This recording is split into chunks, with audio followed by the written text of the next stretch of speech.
National Public Radio, in association with Independent Radio Drama Productions, presents one of the cases of Sherlock Holmes, with Edward Petherbridge as Sherlock Holmes and David Peart as Dr. John H. Watson. This is episode 2 of Silver Blaze. Over a morning breakfast at Baker Street, Sherlock Holmes informs Dr. Watson that he's been called to Dartmoor to investigate the disappearance of a champion racehorse called Silver Blaze and the murder of its trainer. During the train ride to Exeter, Holmes reviews the details of the case with Watson. Silver Blaze holds a brilliant record. He has won all the important prizes of the turf for his fortunate owner. Colonel Ross. Indeed. Up to the time of his disappearance, Silver Blaze was the favourite for the Wessex Cup, the betting being 3-1 on. Even at these short odds, enormous sums of money had been laid on him. It is obvious that there were many people who had the strongest interest in preventing Silver Blaze from being there at the fall of the flag next Tuesday. This fact was, of course, appreciated at the Colonel's training stable. Every precaution was taken to guard the favourite. John Straker, The trainer, who was himself a retired jockey, had always shown himself to be a zealous and honest servant. He ensured that at least one stable lad remained alert throughout the night. Now, the country roundabout is very lonely. The nearest property is, in fact, another stables, owned by Lord Backwater, a competitor, and is managed by one Silas Brown. In every other direction, the moor is a complete wilderness, inhabited only by a few gypsies. Now, on the evening of the catastrophe, the horses had been exercised and watered as usual, and the stables were locked up at 9 o'clock. One of the stable lads, Ned Hunter, remained on guard. A few minutes after 9, the maid crossed the courtyard to bring him a supper of curried mutton. His only drink was water. She was about 30 yards from the stables when a man stepped out of the darkness. The stranger attempts to bribe the housemaid to deliver a written message to the stable boy, Ned. Frightened, she runs into the stable and tells Ned what has happened. Ned sprang up and rushed across the stable to unloose the dog. The girl fled back to the house, but as she ran, she looked back and saw that the stranger was still leaning against the window. A minute later, however, when Ned rushed out with the hound, the man was gone, and though Ned ran all round the buildings, he failed to find any trace of him. Herman, did the stable lad, when he ran out with the dog, leave the door unlocked behind him? Excellent, Watson, excellent. The importance of the point struck me so forcibly that I sent a special wire to Dartmoor yesterday to clear the matter up. The boy locked the door before he left it. The window, I may add, was not large enough for a man to get through. Now, Watson, what follows? Ned sends a message to the trainer, Mr. Straker. He becomes very agitated and leaves his bed, and Mrs. Straker, despite her entreaties, for it was a very wet night, and insists on visiting the stables. In the morning, Mrs. Straker awoke at 7 o'clock to find that her husband had not yet returned. She immediately set off for the stables. She found the door open, Ned in an absolute stupor, and both Silver Blaze and her husband vanished. They hoped, of course, that the trainer had gone for an early morning gallop on the prized animal. But on ascending a knoll from which all the neighbouring moors were visible, they could not only see no sign of the favourite, but they perceived something which warned them they were in the presence of a tragedy. In the distance, they could see John Straker's overcoat flapping from a furze bush. They raced over to the bush and found, in a bowl-shaped depression in the moor, the dead body of the unfortunate trainer. His head had been shattered by a savage blow from some heavy weapon, and he was wounded in the thigh, where there was a long, clean cut. It was clear, however, that Straker had defended himself vigorously against his assailants. But in his right hand, he held a small knife, which was clotted with blood up to the handle. In his left, he grasped a red and black silk cravat, which was recognized by the maid as having been worn on the previous evening by the stranger who had visited the stables. But where was the horse? I have no idea. Neither do I. Holmes and Watson arrive at the King's Pyland stables, where they meet Colonel Ross, the owner of Silver Blaze, and Inspector Gregory from Scotland Yard. Gregory has already arrested the stranger, a man named Fitzroy Simpson, who claims he was only there to get a tip on the horse race.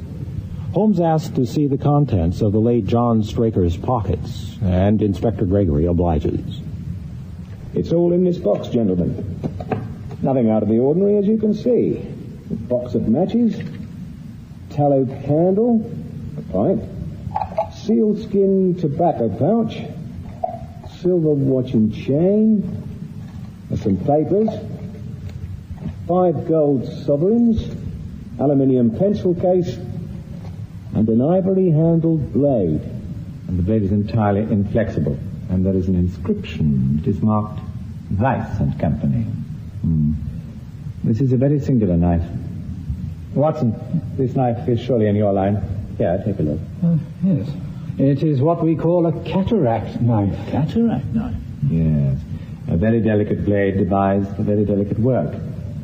A strange thing for a man to carry with him upon a rough expedition, especially as it would not shut in his pocket. The tip was guarded by a viscid cork which we found beside his body.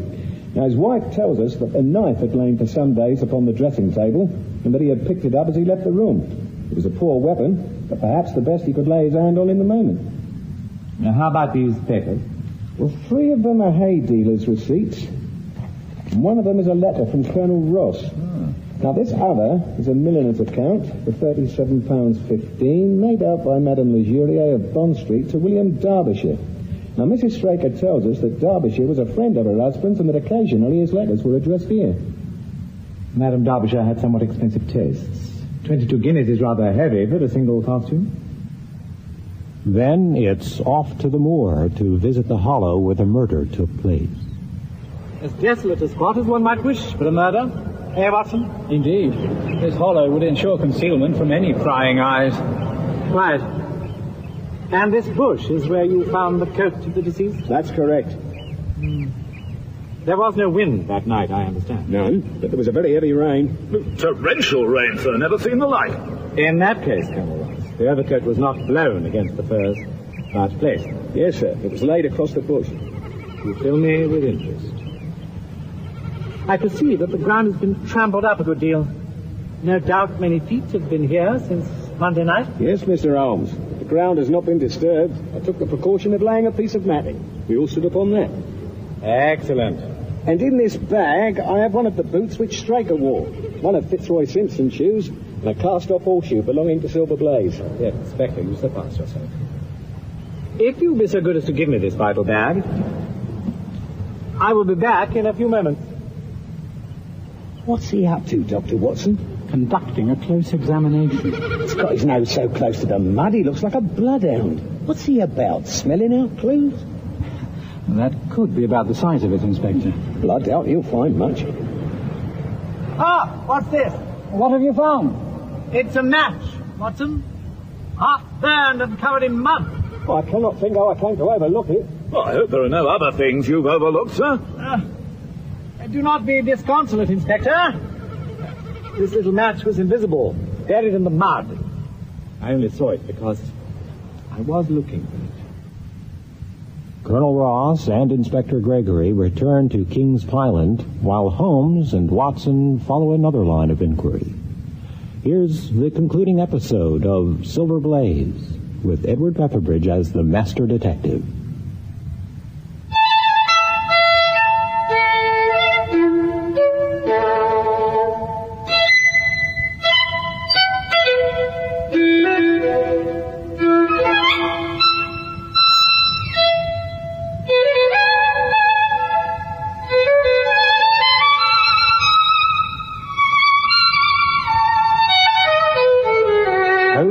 Walked slowly across the moor. The sun was beginning to sink behind the stables of Capleton, and the long sloping plain in front of us was tinged with gold, deepening into rich ruddy brown where the faded ferns and brambles caught the evening light.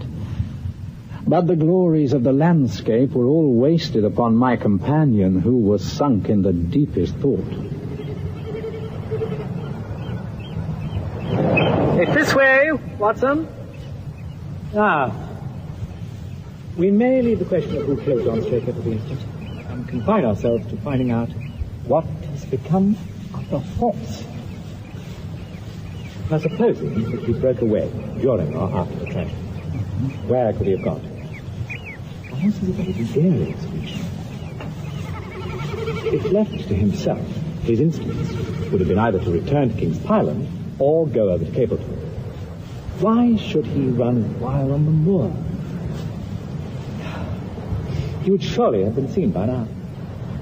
And why should gypsies kidnap him? These people always clear out when they hear of trouble, but they do not wish to be pestered by the police. They could not hope to sell such a horse. They would run a great risk and get nothing by taking him. Surely that's clear. Where is he, then? I have already said that he must have gone to King's Pyland or to Capleton. He is not at King's Pyland, therefore he is at Capleton. Let us take that as a working hypothesis and see what it leads to. Furthermore, as the inspector remarked, he's very hard to drive. And it falls away towards Capleton, and you can see from here that there is a long hollow over yonder. Oh, yes. Which must have been very wet on Monday night.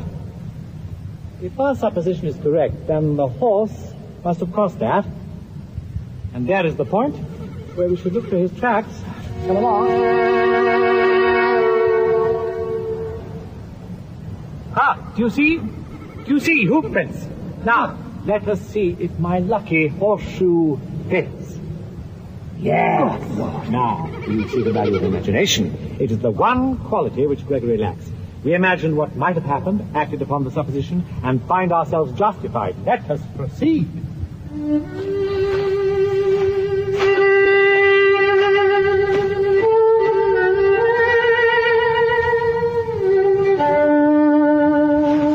Look, Watson, look. A man's track. The horse was alone before. Quite so. It was alone before. Now the horse has a master. And no, what's this? The track goes off towards King's Pyland. Odd, very odd. Holmes! Holmes! The track's doubled back. Look, they come back over here and are still headed for Capleton. One for you, Watson. You have saved us a long walk, which would have brought us back on our own traces. Onwards, let us follow your lead. Well, Watson, here we are, and I dare say we shall receive a welcome soon enough. Oi, you there! Clear off! We want no loiterers! We have no desire to loiter. I only wish to ask you a question. Now, there's half a crown in it for your pains. Should I be too early to see your master, Mr. Silas Brown, if I were to call at 5 o'clock tomorrow morning? Oh, bless you, sir. If anyone's about, he will be. For he's always the first stir, and... but here he is, sir, to answer your questions for himself. You have been a great service. Yeah. No, sir, no. It's as much as my place is worth to let him see me touch your money. Afterwards, if you like. Okay. What's this, Dawson? No gossiping. Go about your business. And you, what the devil do you want here? 10 minutes talk with you, good sir. I've no time to talk to every gadabout. We want no strangers here. Be off, or you may find a dog at your heels. Oh, my dear sir, I do think we should talk. Permit me a quiet word in your ear. Watson, if you would be so good as to stand just a little further on. What? Oh, yes, of course. It's a lie. It's an infernal lie. Very good. Shall we argue about it here, in public, or talk it over in your parlour? Oh, very well. Come in if you must. I shall not keep you more than a few minutes, Watson. Now, Mr. Brown, I'm quite at your disposal. It was quite 20 minutes, and the reds had all faded into greys before Holmes and the trainer reappeared. Never have I seen such a change as had been brought about in Silas Brown in that short time. His face was ashy pale, beads of perspiration shone upon his brow, and his hand shook until the hunting crop wagged like a branch in the wind. His bullying, overbearing manner was all gone too, and he cringed along at my companion's side like a dog with its master. Your instructions will be done. They shall be done. There must be no mistake. Oh, no. There shall be no mistake. They shall be there. Should I change him first? No. No, I think not. I shall write to you about it. There must be no trick. No. You can trust me, sir. You can trust me. You must see to it, on the day, as if it were your own. You can rely upon me. Yes, I think I can. Well, you shall hear from me tomorrow. Goodbye, sir, and thank you, sir. A more perfect compound of bully, coward, and sneak than Master Silas Brown I have seldom met with. He has the horse, then? He tried to bluster out of it. But I described to him so exactly what his actions had been upon that morning that he is convinced that I was watching him. Of course, you observed the peculiarly square toes in the impressions, and that his own boots exactly corresponded to them. Again, of course, no subordinate would have dared to have done such a thing. I described to him how, when, according to his custom, he was the first down, he perceived a strange horse wandering over the moor. How he went out to it, and his astonishment at recognizing the horse with the white forehead. He saw the chance had put in his power the only horse which could beat the one upon which he had put all his money. Then I described how his first impulse had been to lead him back to King's Pyland, and that the devil had shown him how he could hide the horse until the race was over, and how he led it back and concealed it at Capleton. When I told him every detail, he gave it up, and thought only of saving his skin. But his stables had been searched. Oh, an old horse faker like him hasn't many a dodge. But are you not afraid to leave the horse in his power now, since he has every interest in injuring it? My dear fellow, he will guard it as the apple of his eye. He knows that his only hope of mercy is to produce it safe. Well, Colonel Ross did not impress me as a man who would be likely to show much mercy. The matter does not rest with Colonel Ross. I follow my own methods and tell as much or as little as I choose. This is the advantage of being unofficial. I don't know whether you observed it, Watson, but the Colonel's manner has been just a trifle cavalier to me. I'm inclined now to have a little amusement at his expense. Say nothing to him about the horse. Oh, certainly not, without your permission. And of course, this is all quite a minor case compared with the question of who killed John Straker. And you will now devote yourself to that. On the contrary, we both go back to London by the next train. Let us bid our host goodbye. But Holmes... Good evening, gentlemen. I've had a very pleasant and instructive walk, and charming little breath of your delightful Dartmoor air. But I fear we can stay no longer and must return to town by the midnight express. So you despair of arresting the murderer of Straker? There are certain grave difficulties in the way. I have every hope, however, that your horse will start upon Tuesday, and beg that you will have your jockey in readiness. Might I have a photograph of Mr. John Straker? Of course, Mr. Holmes. I have one here. Dear Gregory, you anticipate my wants. If I might ask you to wait here for a moment, I have a question which I should like to put to the name. Well, I must say that I'm rather disappointed in our London consultant. I don't see that we're any further than when he came. At least you have his assurance that your horse will run. Yes, I have his assurance. I should prefer to have the horse. Well, I must say, Colonel... Now, gentlemen, I am ready. The Tavistock and the train to London.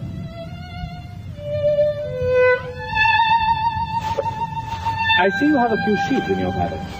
How remarkably observant. Lieutenant. One of the stable lads. You want a word? Indeed, I do. Barnes, over here. Yes, sir. Mr. Holmes here would like to ask you a few questions. Good afternoon, Barnes. I want to ask you about your sheep. Have you noticed anything amiss with them lately? Well, sir, not on much account. But 3 of them have gone lame, sir.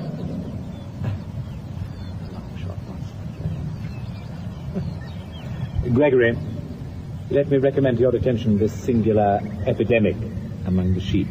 Oh, and one other thing. Note the curious incident of the dog in the night time. The dog did nothing in the night time. That was the curious incident. Good night, gentlemen. We shall look forward to seeing you again at the races.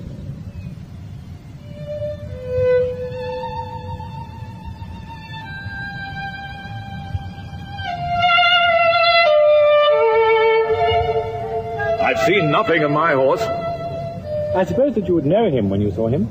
I've been on the turf for 20 years and never was asked such a question as that before. Well, a child would know Silver Blaze with his white forehead and his mottled off foreleg. Mm-hmm. How is the betting?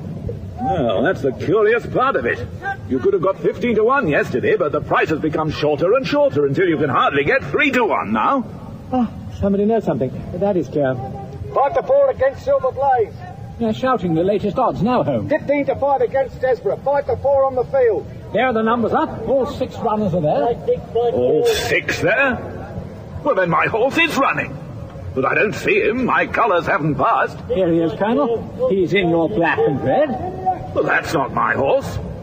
That beast hasn't a white hair upon its body. What have you done, Mr. Holmes? Well, let us see how he gets on. Now they are nearly ready for the off. Right, come on! There they go. Capital, an excellent start. There they are, coming round the curve. It's Silver Blaze! Silver Blaze! Yeah, what? You have money on the table? Oh, not at all. It's my race, anyhow. Well, I confess that I can make neither head nor tail of it. But don't you think that you've kept up your mystery long enough, Mr. Holmes? Certainly, Colonel. You shall know everything. Let us go round and have a look at the horse together.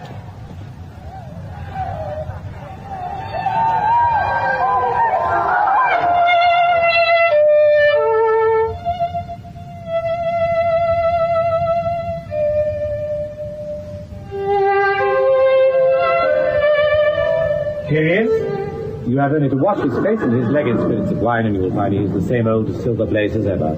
You take my breath away. I found him in the hands of a faker and took the liberty of running him just as he was sent over. My dear sir, you've done wonders. The horse looks fit and well. It never went better in its life. I owe you 1,000 apologies for having doubted your ability. You've done me a great service by recovering my horse. You'd do me a greater service still if you could lay your hands on the murderer of John Strake. I have done so. He is here. Here? Where? In my company at the present moment. Well, I quite recognize that I'm under obligations to you, Mr. Holmes, but I must regard what you've just said as either a very bad joke or an insult. I assure you that I have not associated you with the crime, Colonel. The real murderer is standing immediately beside you. Here he is. The horse! Yes, the horse. And it may lessen his guilt if I say that it was done in self-defense and that John Straker was entirely unworthy of your confidence. But there goes the bell, and as I stand to win a little on this next race, I shall defer a more lengthy explanation until a more fitting time, perhaps on our return to London. Now, Watson, there are. My money is on Deerstalker.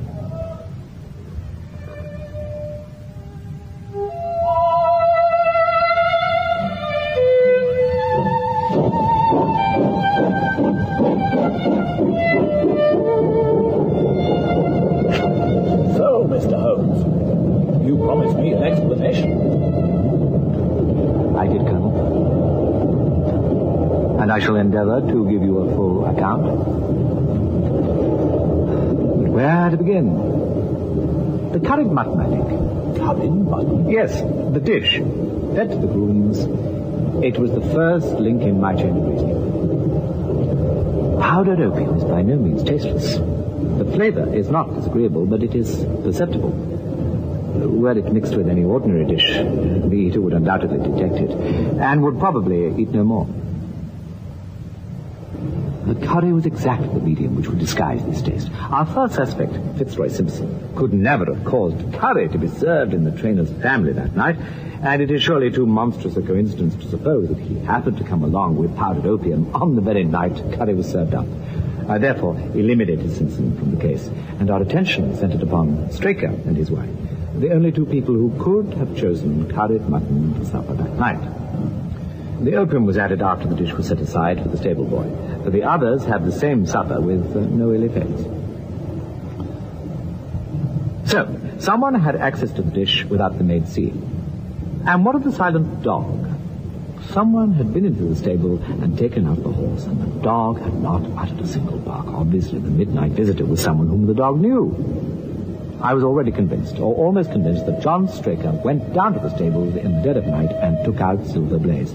For what purpose? For a dishonest one, obviously. Or why should he drug his own stable boy? Why, indeed. And yet, I was at a loss to know why. Perhaps to bet against his master's own horse? What was the most evident case? I hoped that the contents of his pockets might help me form a conclusion, and they did. You cannot have forgotten the singular knife which was found in the dead man's hand. It was, as Dr. Watson told us, a form of knife which is used for the most delicate operation known in surgery. It was used for a delicate operation that night. You must know, Colonel Ross, that it is possible to make a slight nick upon the tendons of a horse's ham, and to do it subcutaneously, so as to leave absolutely no trace. A horse so treated would develop a slight lameness which would be put down to a strain in exercise or a touch of rheumatism, but never to foul play. Villain! Scoundrel! We have here the explanation of why John Straker wished to take the horse out onto the moor. So spirited a creature would have certainly roused the soundest of sleepers when it felt the prick of the knife. Well, I've been blind. Of course! That was why he needed the candle and struck the match. Undoubtedly. But in examining his belongings, I was fortunate enough to discover not only the method of the crime, but even its motives. As a man of the world, Colonel, you know that men do not carry other people's bills about in their pockets. Most of us have quite enough to do to settle our own. I at once concluded that Straker was leading a double life. He had a mistress. The bill showed that this lady had very expensive tastes. Liberal as you are with your servants, one hardly expects that they can buy 20-guinea walking dresses for their women. Good heavens. I questioned Mrs. Straker as to the dress without her knowing it. She clearly had never seen it. From that time, all was plain. Straker had led the horse to a hollow where his light would be invisible. Simpson, in his flight, had dropped his cravat, and Straker had picked it up with some idea, perhaps, that he might use it in securing the horse's leg. Once in the hollow, he got behind the horse.